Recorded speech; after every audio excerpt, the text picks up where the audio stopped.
রাধে রাধে বন্ধুরা, আজ করব ডিম দিয়ে আলাদা একটা নতুন রেসিপি। তো চলো ভিডিওটা শুরু করা যাক।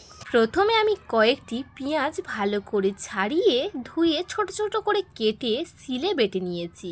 এরপর কয়েকটি রসুনকে ছাড়িয়ে ভালো করে বেটে নিতে হবে। তারপর আমি একটি বোল নিয়ে এর মধ্যে অ্যাড করেছি একটু ময়দা, একটু বেসন আর অ্যাড করেছি একটু চালের গুঁড়ো। তার মধ্যে অ্যাড করেছি জিরের গুঁড়ো, ধনের গুঁড়ো, একটু হলুদ গুঁড়ো, তারপর লঙ্কা গুঁড়ো আর স্বাদ মতো লবণ দিয়ে দুটো কি তিনটে যেমন খুশি ডিম দিয়ে ভালো করে সেগুলোকে মাখিয়ে নিতে হবে। আমার পুরো রেডি। এরপর কড়াইতে তেল দিয়ে গরম করতে হবে, তার মধ্যে দিয়ে দিতে হবে ওই ব্যাটারগুলো। এরপর গোল গোল বড়ার মতো দেখতে লাগবে। ভাজা প্রায় হয়ে এসছে।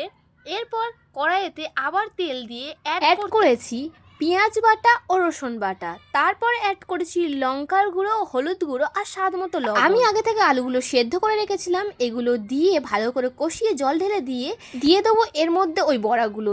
দিলেই আমার রেডি ডিম দিয়ে নতুন রেসিপি। বন্ধু আজকের জন্য টাটা।